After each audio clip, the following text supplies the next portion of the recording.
Good morning વિદ્યાર્થી મિત્રો, લેક્ચરની શરૂઆત કરીએ. પ્રકરણ 6 માં આજના લેક્ચરમાં આપણે જોઈએ કાર્ય વિશેના વધુ અભ્યાસનો. અગાઉના લેક્ચરમાં યાંત્રિક કાર્ય પર દબાણની અસર થવાથી કદમાં થતું સંકોચન અને કદમાં થતા વિસ્તરણનો અભ્યાસ કર્યો હતો. આજે આપણે જોઈએ પ્રતિવર્તી સમતાપી પ્રક્રમમાં થયેલું કાર્ય. સૌથી પહેલા પ્રતિવર્તી એટલે શું? તો પ્રતિવર્તીનો અર્થ એવો થાય કે બંને દિશામાં થતી પ્રક્રિયા. જેમ કોઈ પ્રક્રિયામાં પ્રક્રિયકોનું નિપજમાં રૂપાંતર થતું હોય અને આ જ નિપજો જો બંધ પાત્રમાં પ્રક્રિયા કરવામાં આવે તો પાછા પ્રક્રિયકોમાં રૂપાંતર થાય. તો આવી બે દિશામાં થતી પ્રક્રિયા, પ્રક્રિયકોનું નિપજમાં, નિપજનું પ્રક્રિયકમાં રૂપાંતર થવાની આ પ્રક્રિયાને પ્રતિવર્તી પ્રક્રિયા કહે છે. પ્રકરણ 7 સંતુલનમાં એના વિશે વધુ અભ્યાસ કરીશું. તો આવી પ્રતિવર્તી એટલે કે બે દિશામાં થતી પ્રક્રિયા, એમાં તાપમાન જ્યારે અચળ હોય અને અવસ્થામાં રૂપાંતર થતું હોય એવા પ્રક્રમમાં થયેલા કાર્યનો અભ્યાસ કરીએ, સૂત્ર મેળવીએ. ધ્યાન આપજો.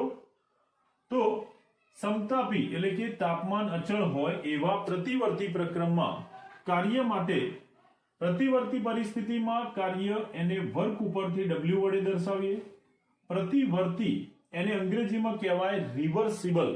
એના ઉપરથી પ્રતિવર્તી પ્રક્રિયાનું કાર્ય એને રિવર્સિબલ વર્ક ઉપરથી WREV વડે દર્શાવીએ. શું વંચાય? Reversible work. તો આ પ્રતિવર્તી પ્રક્રમમાં થતું કાર્ય W reversible is equal to, અગાઉના લેક્ચરમાં આપણે શીખી ગયા બાહ્ય દબાણ P એક્સટર્નલના અનુસંધાનમાં આ કાર્યનું સૂત્ર હતું -VI/VF, જ્યાં સંકલનની નિશાની દર્શાવે px * dv. આવું હતું.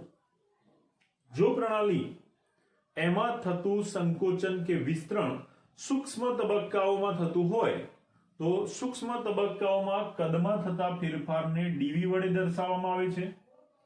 આમ પ્રતિવર્તી પ્રક્રમમાં થતું કાર્ય W reversible is equal to સંકલન VI/VF P એક્સટર્નલ જે બાહ્ય દબાણ દર્શાવે ઇન્ટુ dv. તો અહીંયા સંકલન લીધેલું છે આપણે કદ વિના સૂક્ષ્મ તબક્કાના અનુસંધાનમાં. હવે અગાઉના લેક્ચરમાં આપણે યાંત્રિકી કાર્ય માટેના સમીકરણ જે મેળવ્યા એના છેલ્લા સમીકરણમાં જોઈ ગયા કે બાહ્ય દબાણ એ વાસ્તવમાં એના આંતરિક દબાણ P ઇન્ટરનલ એટલે કે આંતરિક અથવા પ્રારંભિક ઇનિશિયલ પ્રેશર એમાં થતા દબાણના વધારા કે ઘટાડાના આધારે મેળવવામાં આવે છે. જો અંદરનું દબાણ અથવા ઇનિશિયલ પ્રેશર જે છે એ જો વધશે તો બાહ્ય દબાણ સાથે સંતુલિત થવા માટે એમાં વધારો કે ઘટાડો થઈ શકે, જે સૂક્ષ્મ દબાણના વધારા કે ઘટાડાને બાદ કરવાથી કે ઉમેરવાથી આ મૂલ્ય બાહ્ય દબાણ જેટલું થશે. આમ આંતરિક દબાણ એ દબાણના સૂક્ષ્મ વધારા કે ઘટાડાથી બાહ્ય દબાણ જેટલું થાય છે. એટલે આપણે બાહ્ય દબાણ P એક્સટર્નલ બરાબર એનું પ્રારંભિક દબાણ અને દબાણના સુધારા માટે પ્લસ ઓર માઇનસ dp વડે લખીશું. તો આ પદ જે બાહ્ય દબાણ દર્શાવે છે એ એના પ્રારંભિક દબાણ અને દબાણના ફેરફારના અનુસંધાનમાં લખેલું છે. હવે આ જે દબાણનો ફેરફાર દર્શાવે છે dp, ડેલ્ટા અને P ફોર પ્રેશર, દબાણમાં થતો સૂક્ષ્મ ફેરફાર એ આપેલા આ દબાણના સાપેક્ષે ખૂબ જ નહિવત હોય છે. આમ પ્રારંભિક દબાણ એની સાપેક્ષે દબાણનો ફેરફાર જે છે એ અતિ સૂક્ષ્મ હોવાથી આ બંનેના સરવાળા બાદબાકીમાં આ મૂલ્યને આપણે અવગણી શકીએ. જેમ અહીંયા 1 કરોડ હોય અને અહીંયા 0.5 પૈસા હોય તો આને આપણે અવગણીએ.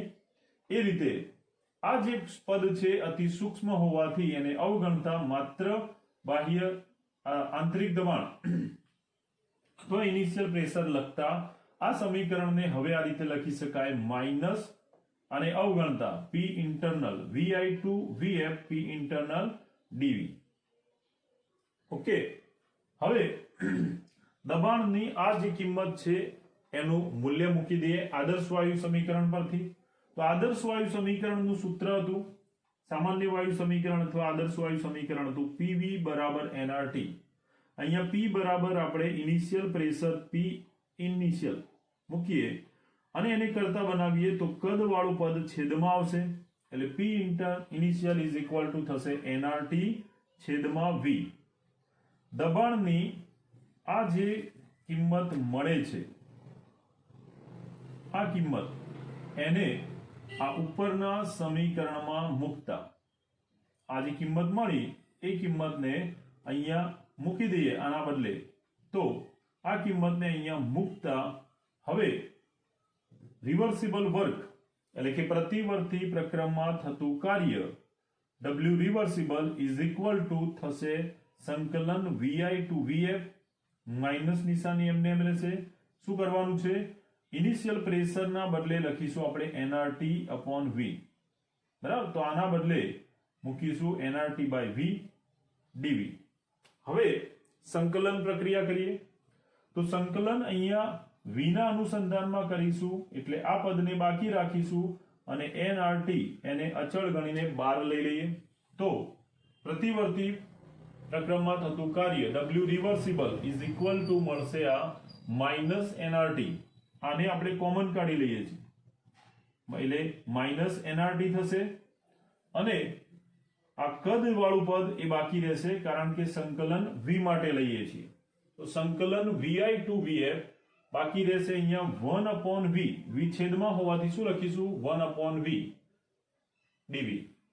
હવે 1 upon V dV એટલે આપણે આનું સંકલન કરીએ. કોનું? 1 upon V નું. સંકલનના સૂત્રો છે, જે સૂત્ર મુજબ જો સંકલન પ્રક્રિયા કરવામાં આવે તો આ પ્રમાણે થશે. ધારો કે જો સંકલન 1 upon x નું કરીએ, 1 upon x નું સંકલન કરીએ તો એ થશે ln x. આ ln x એટલે log of x to the base e એવું કહેવાય. જો આપણે એને 10 આધારમાં ફેરવવો હોય તો એને 2.303 વડે 2.303 વડે ગુણતા હવે એ આધાર e ના બદલે 10 આધારમાં ફેરવાશે. આનો આપણે ઉપયોગ કરીશું. તો જે રીતે 1 upon x નું સંકલન ln x થાય એમ અહીંયા 1 upon v એનું સંકલન છે dv વડે, તો એ થશે ln v. શું થશે? ln v થશે.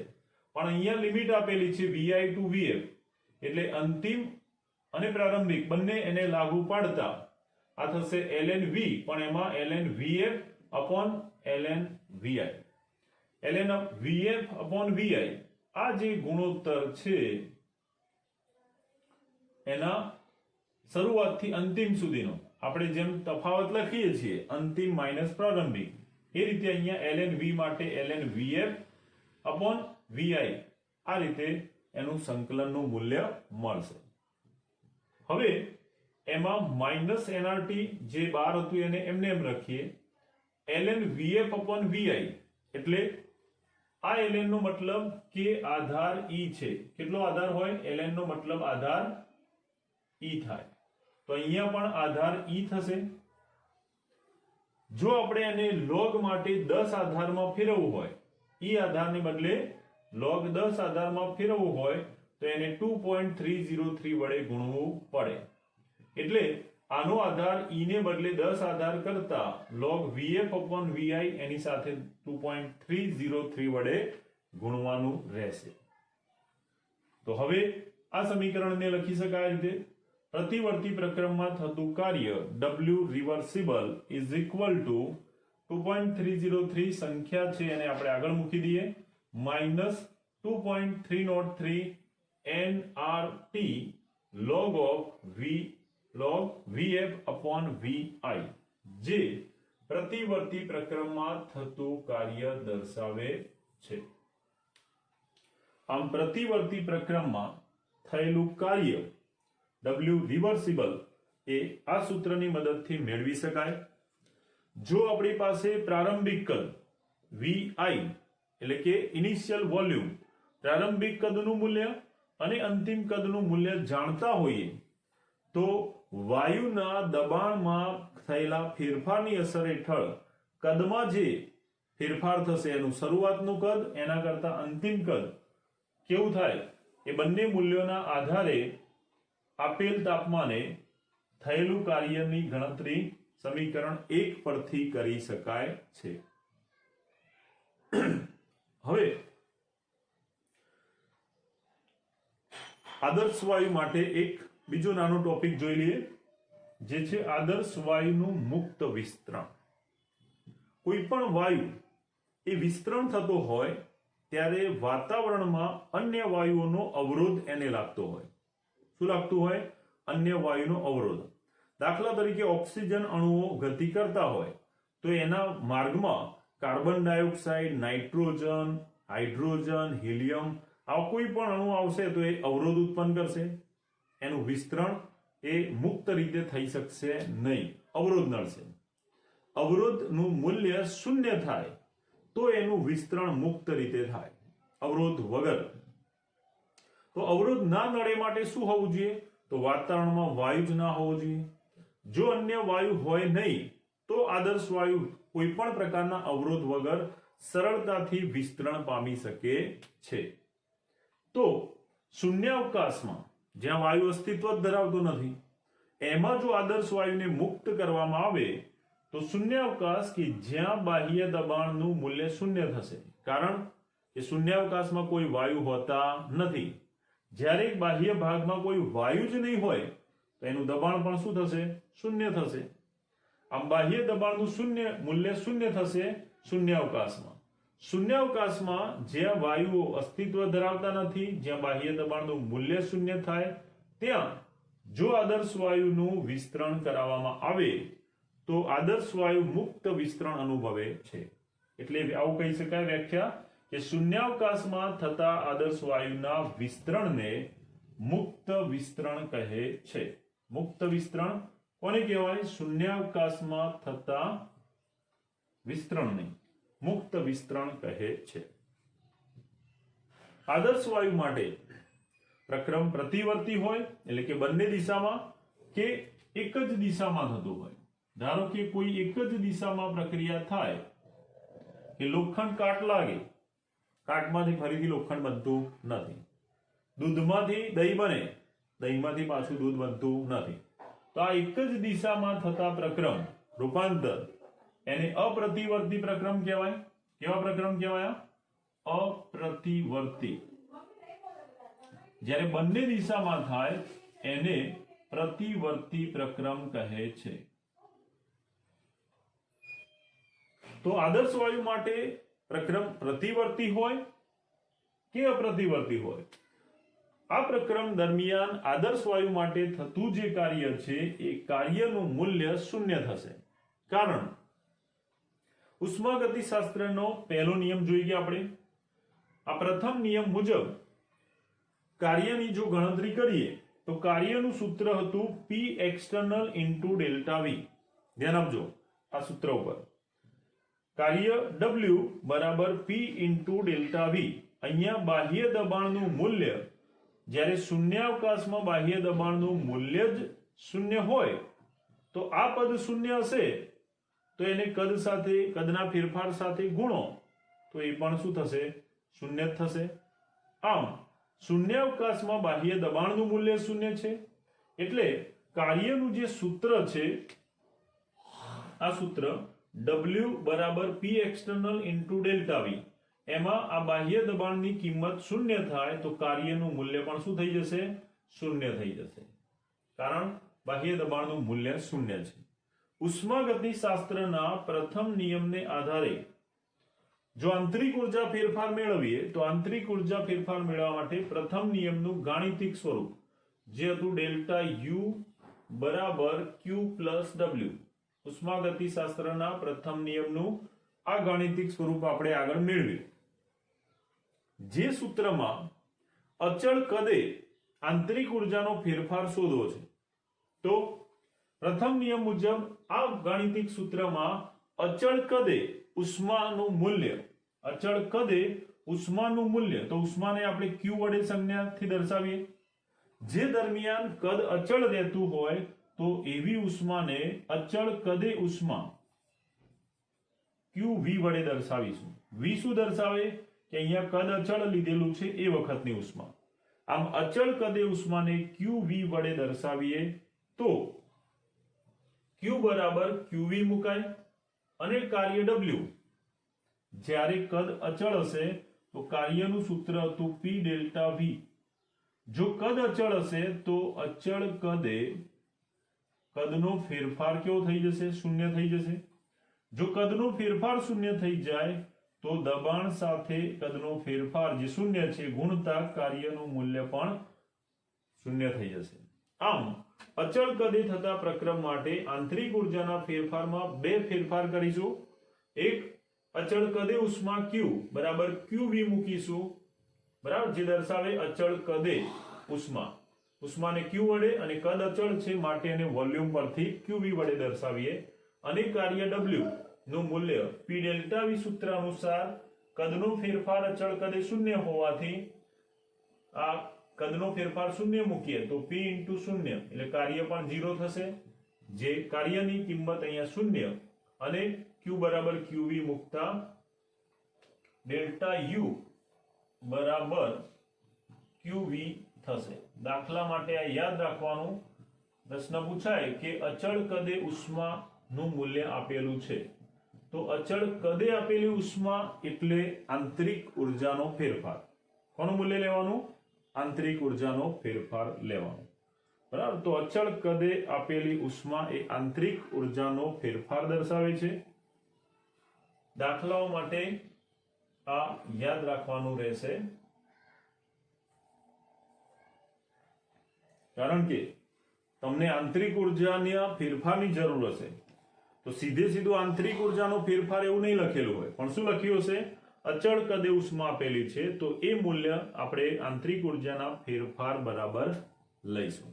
ઓકે, તો ગણિતના થોડાક સ્ટેપ છે સંકલન માટેના, એ ખાસ યાદ રાખવાના જેથી આ થિયરી તમારા માટે સરળ થઈ જાય. ઓકે,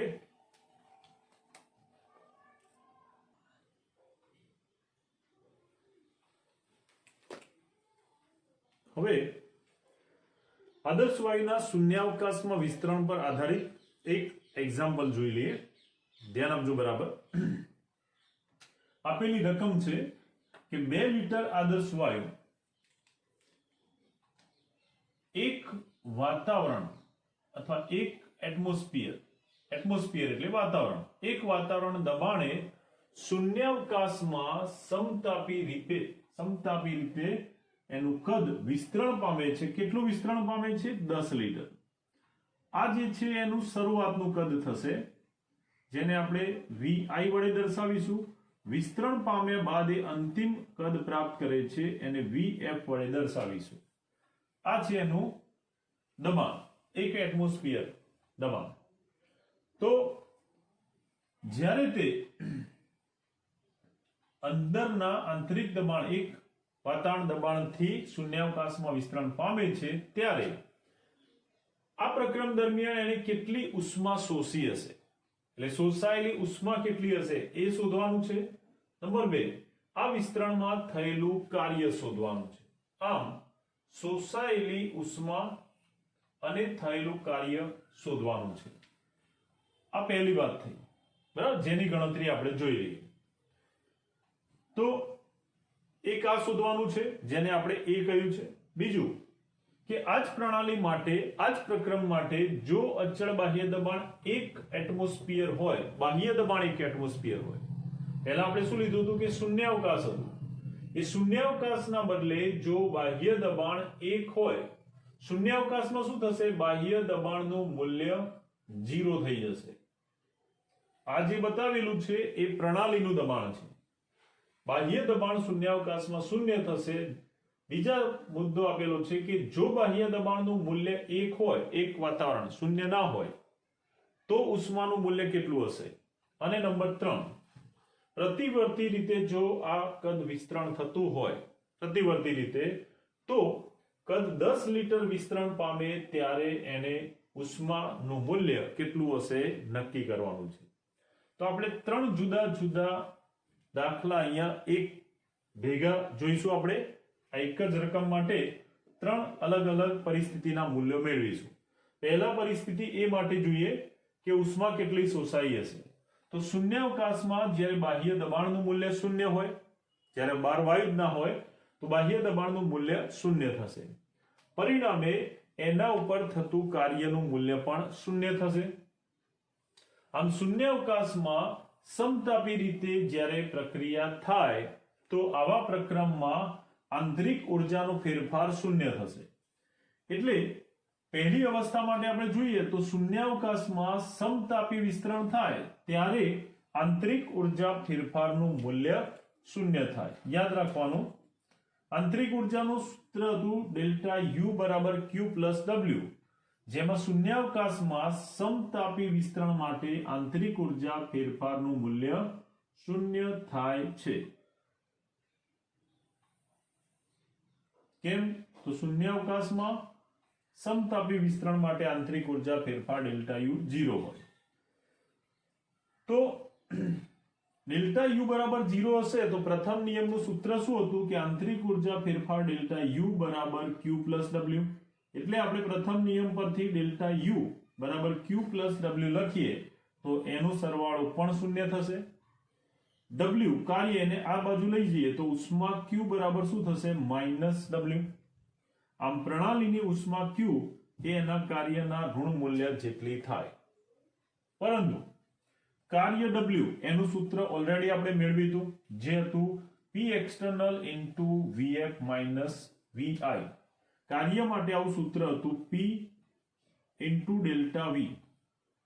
બીજું, કદ વિસ્તરણ થાય ત્યારે થયેલું આ જે કાર્ય છે એ કાર્યનું મૂલ્ય કેવું મળશે? તો ઋણ મળશે. કદ વિસ્તરણ થાય ત્યારે શું થશે? આદર્શ વાયુ વિસ્તરણ કરે છે એટલે કે પ્રણાલી દ્વારા કાર્ય થાય છે માટે કાર્યનું મૂલ્ય ઋણ થશે.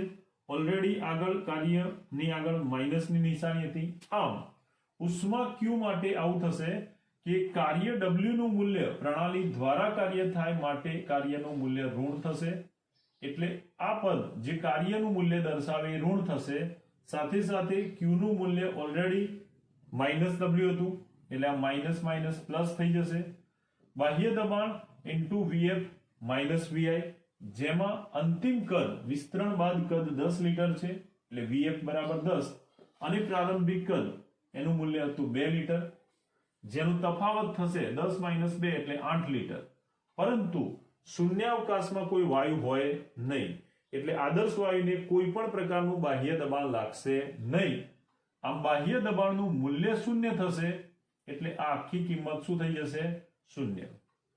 એટલે આદર્શ વાયુ જ્યારે શૂન્યાવકાશમાં વિસ્તરણ કરશે ત્યારે એના કદમાં ફેરફાર થશે, પરંતુ એની ઉષ્માનું મૂલ્ય શૂન્ય થશે કારણ કે કોઈ કાર્ય થતું નથી. આમ કાર્ય થતું નથી એટલે કોઈ ઉષ્મા પણ શોષાતી નથી. તો શૂન્યાવકાશમાં આદર્શ વાયુના વિસ્તરણ દરમિયાન કાર્ય અને ઉષ્મા આ બંનેના મૂલ્ય શૂન્ય થશે. કાર્ય પણ થતું નથી, ઉષ્મા પણ શોષાતી નથી. જ્યારે ઉષ્મા જ શોષાતી નથી તો કાર્યનું મૂલ્ય કેવું થશે? શૂન્ય થશે. બરાબર? આ સૂત્ર અનુસાર જો ઉષ્માનું મૂલ્ય શૂન્ય હોય તો કાર્ય એનું મૂલ્ય પણ શૂન્ય થશે. તો આ વાત થઈ પ્રથમ પરિસ્થિતિમાં. હવે બીજી પરિસ્થિતિની વાત કરીએ. જો અચળ બાહ્ય દબાણ, જે શૂન્યાવકાશમાં કેટલું હતું બાહ્ય દબાણ? 0 હતું, એના બદલે જો અચળ બાહ્ય દબાણ એટલે કે P external, બાહ્ય દબાણને આપણે એક્સટર્નલ પ્રેશર ઉપરથી P external વડે દર્શાવીએ. જો એ એક એટમોસ્ફિયર એટલે કે એક વાતાવરણ હોય તો બીજી પરિસ્થિતિમાં તો આ જે સૂત્ર છે ઉષ્મા, તો ઉષ્માનું મૂલ્ય કેટલું થશે? તો આ સૂત્રનો ઉપયોગ આપણે હવે સીધો કરીએ, જે હતો કે ઉષ્મા Q બરાબર P ઇન્ટુ એક્સટર્નલ પ્રેશર, એટલે આ માઇનસ માઇનસ પ્લસ થઈ ગયું હતું જે આપણે સમજાવ્યું એ પ્રમાણે સીધું આપણે હવે આ સૂત્રનો જ ઉપયોગ કરીશું. જે અનુસાર ઉષ્મા Q બરાબર માઇનસ માઇનસ પ્લસ થતા P એક્સટર્નલ એટલે કે બાહ્ય દબાણ અને કદનો ફેરફાર.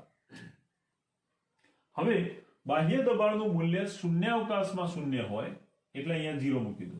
પણ અત્યારે પરિસ્થિતિ B માં અચળ બાહ્ય દબાણ કેટલું આપ્યું છે 1. એટલે અહીંયા આજે આપણે શૂન્ય મૂકતા હતા એની જગ્યાએ B પરિસ્થિતિમાં અચળ બાહ્ય દબાણ 1 વાતાવરણ મૂકતા અચળ બાહ્ય દબાણ 1 વાતાવરણ મૂકીએ. કદનો ફેરફાર એ તો આગળ બતાવ્યું તે પ્રમાણે અંતિમ કદ 10 લીટર, પ્રારંભિક કદ 2 લીટર એટલે કદનો ફેરફાર થશે 8 લીટર. અચળ બાહ્ય દબાણ 1 વાતાવરણ હતું, બંનેનો ગુણાકાર 8 એકા 8 અને એકમ પરથી આ એકમ થશે લીટર વાતાવરણ. ઉષ્માનું મૂલ્ય લીટર વાતાવરણમાં મળશે. યાદ રાખજો, આ યાદ રાખવાનું ના પણ આપેલું હોય. જો લીટર વાતાવરણ એકમમાં કોઈ મૂલ્ય મળે અને આપણે એને જૂલમાં રૂપાંતર કરવું હોય તો 1 લીટર વાતાવરણ બરાબર 101.3 જૂલ. જે કોઈ વાર તમને આપેલું હોય, ન આપ્યું હોય તો આપણે યાદ રાખીને જૂલમાં એને રૂપાંતર કરી શકીએ. તો 8 લીટર વાતાવરણ જે ઉષ્મા Q નું મૂલ્ય મળે છે એને જૂલમાં ફેરવવા માટે શું કરીશું? 8 ને 101.3 વડે ગુણીશું. 1 લીટર વાતાવરણ બરાબર 101.3 જૂલ. તો અહીંયા 8 લીટર વાતાવરણ મૂલ્ય મળે છે તો એનું જૂલમાં મૂલ્ય કેટલું? તો 8 ગુણ્યા 101.3 એટલે 8 ને 101.3 વડે ગુણતા હવે એનું મૂલ્ય શેમાં મળશે? જૂલમાં, જે મળે છે 810.4 જૂલ. આમ બી પરિસ્થિતિ જેમાં વાયુના વિસ્તરણ દરમિયાન શૂન્યાવકાશને બદલે બાહ્ય દબાણ જો 1 વાતાવરણ એટલે કે 1 એટમોસ્ફિયર કરીએ તો ઉષ્માનું મૂલ્ય 810.4 જૂલ મળે છે. હવે ત્રીજા અને છેલ્લા પરિસ્થિતિની વાત કરીએ. જો પ્રક્રમ પ્રતિવર્તીય હોય અને કદ વિસ્તરણ થતું હોય તો આ વાયુનું કદ 10 લીટર વિસ્તરણ પામે એ માટે એની ઉષ્માનું મૂલ્ય કેટલું થશે? તો પ્રતિવર્તીય પ્રક્રમ માટે આપણે સૂત્ર મેળવ્યું ઓલરેડી આગળ, જે અનુસાર પ્રતિવર્તી પ્રક્રમ માટે કાર્યનું સૂત્ર શું હતું? Reversible work is equal to હતું -2.303 nRT log of Vf upon Vi, જે હમણાં જ આપણે મેળવ્યું. આ પ્રતિવર્તીય પ્રક્રમ હોવાથી આ પ્રક્રમ માટે કાર્યનું મૂલ્ય રિવર્સિબલ વર્કનું મૂલ્ય આ સૂત્ર અનુસાર મેળવીશું. હવે ખાસ ધ્યાન આપજો, આ સૂત્રમાં કાર્યનું મૂલ્ય જે ઋણ છે એ અહીંયા કદનું વિસ્તરણ થાય છે ત્યારે ઉષ્મા Q બરાબર શું થાય છે? -W. એટલે ઓલરેડી અહીંયા ઉષ્મા કદનું વિસ્તરણ થતું હોવાથી ઉષ્મા Q બરાબર -W થશે અને W રિવર્સિબલના આ સૂત્રમાં માઇનસનું મૂલ્ય તો છે જ, માઇનસ નિશાની. એટલે જ્યારે આપણે આની કિંમત મૂકીશું W રિવર્સિબલની ઉપરની કિંમત, આ કિંમત, તો આ કિંમત અહીંયા મૂકતા ફરીથી આ માઇનસ નિશાની આવશે, માઇનસ માઇનસ પ્લસ થઈ જશે એટલે આ થશે 2.303 nRT log of Vf upon Vi. આ જે સમીકરણ મળ્યું અહીંયા માઇનસ માઇનસ પ્લસ થઈ જશે 2.303. હવે nRT તો અહીંયા તમને મોલ તાપમાન એવું આપેલું નથી, પરંતુ આદર્શ વાયુ સમીકરણ PV બરાબર nRT અનુસાર nRT નું મૂલ્ય કોના બરાબર થાય? PV બરાબર.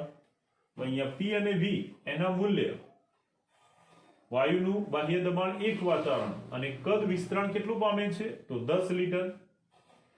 એટલે 10 લીટર કદ વિસ્તરણ પામે ત્યારે કદનું મૂલ્ય 10 લીટર, વાતાવરણનું દબાણ 1 બાર, જે nRT ના મૂલ્ય બરાબર થશે. આમ nRT બરાબર PV, જે મૂલ્ય આપણે જાણીએ છીએ 10 લીટર વાતાવરણ. એટલે nRT એના બદલે આપણે અહીંયા કિંમત મૂકીશું PV ની, જે કેટલી છે? 10 લીટર વાતાવરણ. તો હવે આ થશે 2.303 into 10 લીટર વાતાવરણ, જે PV ની કિંમત મૂકી, અને log of Vf upon Vi, એમાં Vf એટલે અંતિમ કદ, જે 10 લિટર અને પ્રારંભિક કદ vi જે છે 2 લિટર. સાદુરૂપ આપીએ 10 ને 2.303 વડે ગુણતા આ થઈ જશે 23.03. દશાંશ સ્થળ એક સ્થાન પાછળ આવી જશે. આ log ઓફ 10/5 એ થઈ જશે 2 5 10 એટલે 5 નો log થશે. log ઓફ 5 5 નો log જેનું મૂલ્ય છે 0.6990. બરાબર. આ એક સંખ્યા હતી. અહીંયા કદનું મૂલ્ય જે ગુણોત્તરમાં છે એટલે એનો એકમ ઉપર નીચે દૂર થઈ જશે. જ્યારે nRT એ આપણે PV બરાબર લખ્યું. P એનો એકમ દબાણનો વાતાવરણ કદનો લીટર એટલે આ મૂલ્ય આપણને મળશે શેમાં? લીટર વાતાવરણ એકમમાં. log 5 નું મૂલ્ય જે 0.6990 મળ્યું એને 23.03 સાથે ગુણતા ઉષ્મા Q નું મૂલ્ય મળશે 16.09797 જેનો એકમ થશે લીટર વાતાવરણ. એટલે આ જવાબ થયો ઉષ્મા Q નું મૂલ્ય. પણ જો ઉષ્મા Q નું મૂલ્ય આપણે જૂલમાં શોધવું હોય તો લીટર વાતાવરણના મૂલ્ય પરથી આને જૂલમાં રૂપાંતર કરી શકાય. કેટલું મળ્યું? 16.09797 એટલે 1 લીટર વાતાવરણ બરાબર 101.3 તો 16.09797 એ કેટલા જૂલ? તો એને ગુણવું પડશે 101.3 વડે. એટલે આપેલા લીટર વાતાવરણના મૂલ્યને 101.3 વડે ગુણતા હવે એ જૂલમાં ફેરવાશે જે બંનેનો ગુણાકાર મળે છે ઉષ્મા Q બરાબર 1630.72 જૂલ. એટલે પ્રતિવર્તીય રીતે જ્યારે કદ વિસ્તરણ પામશે 10 લિટર ત્યારે એની ઉષ્મા Q નું મૂલ્ય જૂલમાં 1630.72 જૂલ મળે છે. બરાબર. તો આ રીતે દાખલા જે છે એને બહુ સમજીને ગણવાના રહેશે. ફરીથી આ મૂલ્ય આપેલું ન હોય તો તમારે જૂલમાં રૂપાંતર કરવા માટે આ યાદ રાખવાનું રહેશે. ઓકે.